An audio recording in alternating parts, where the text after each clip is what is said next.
Hello, Katden lovers and Katden followers. Abay patong-patong na mga good news ang ihahatid ng Katden ngayong araw.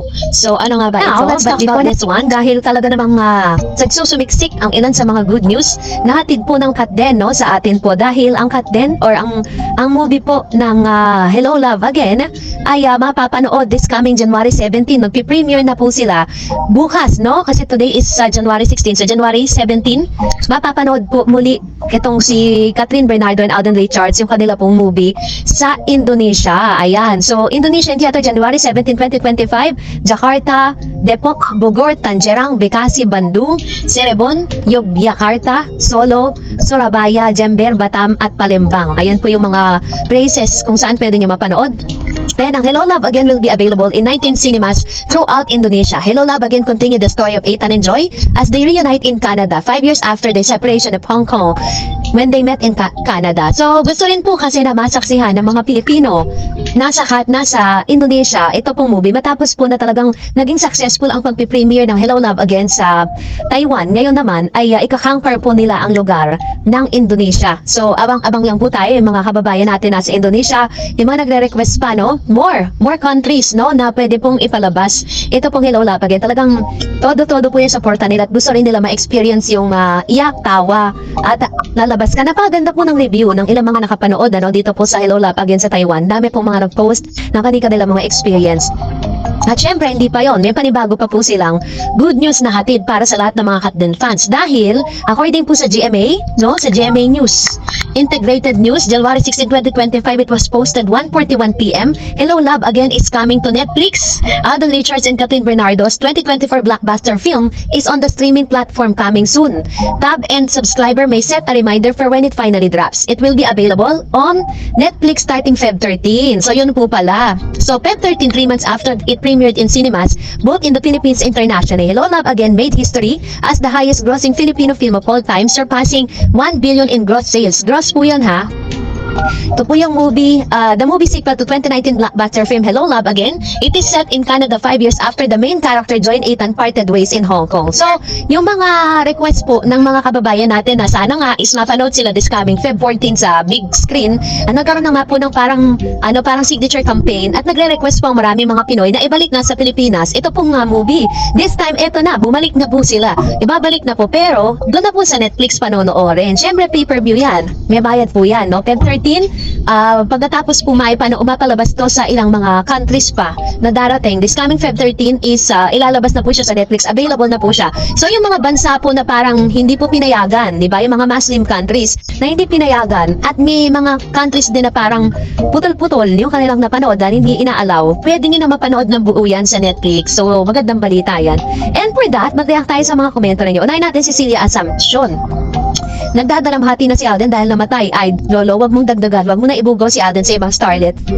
Ito naman itong mga Aldab fan na to, no? Ito ay Aldab fan to, yung mga ganitong comment. So, parang ito yung mga yung mga klase ng mga toxic na mga commentator natin. Hindi ko alam bakit ko nakuha to. Sabi ni Mr. Renato Sayan, hi Ms. Tarets, good day sa lahat ng subscribers to you and hope everything is good and well. Yes, agree ako sa campaign. Papalabas muli ang HLA lalo sa Valentine's. I remember one Hollywood na pinalabas sa Pinas. I was second year high school. Back na yung ghost nila Patrick Schwarzenegger ba to? And Demi Moore?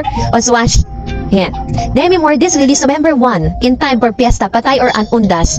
I thought it as it's an honor or horror movie because of the title, The Movie Ghost. Halos pares din ang movie na to ng HLA dun sa November tinapos. Tapos, sabi niya, mga community dito sa Calgary nag-signature campaign at tag namin both GMA Pictures and Star Cinema. Same with Abro Narama para siguradong ma-approve ang and thank you sa idea mo, Ms. Terrence. Nagkaroon tuloy ng dive campaign para ipalabas muli sa big screen on Valentine's Day simultaneously all over the world. Special sa mga countries hindi pa na ipapalabas kahit 1 week okay na sa amin yon. Especially OFW. God bless you all, Ms. Terrence. Ayan. So, katulad po na sinabi ko sa inyo is naglabas na po ng statement ng GMA News, Integrated News that ito po ay ipapalabas sa Netflix. So, mas maganda kasi libre nyo pong mapapanood kung meron kayong Netflix talaga na account, diba?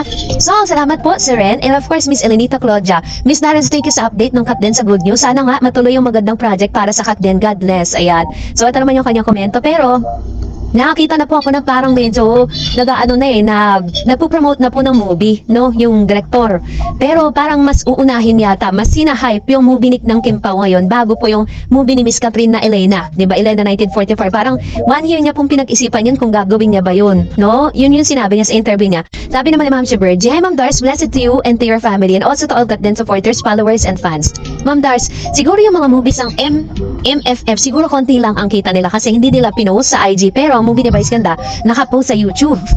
4 million lang ata ang kinita, Ma'am Dars. Pati yung movie ng Francet, parang hindi kumita ata. Anyway, miss ko na cut din na yan. Actually po, sabi po ng isang post nanggaling po mismo sa MMFF na for Metro Manila Film Festival na naka almost 1 billion gross, pero sabi po doon sa Showbiz Now or sabi po ni Mr. Oji Diaz na parang ginagawa minsan nilalagay nila ng ganon para ma-boost po yung confidence ng mga directors, producers, pero all in all parang hindi pa ata umaabot ng ganon kalaki pag sama-samahin man lahat ng 10 movie na inilaban sa Metro Manila Film Festival. And of course, sabi ni Ma'am Shi Emerita Babautay lang, Ma'am Darets, Katden lang talaga ang nag-umpisa, kaya naging lalong nakikita sa ibang bansa. Thanks Katden, Kim Pao, okay, but di ko hype, thanks ma'am. And sabi ni Ma'am si Ma'am Meng, ako umpisa pa lang na napanood ko sila noon, nasabi ko na hindi lang ang Pinas ang hashtag Katden, paniguradong papatok sila sa buong mundo. Basta tuloy-tuloy lang ang pagtandem sa kanila. Sayang lang yun noon, hindi natuloy. But anyway, hindi pa naman huli ang lahat dahil ibang level ang chemistry ng Katden.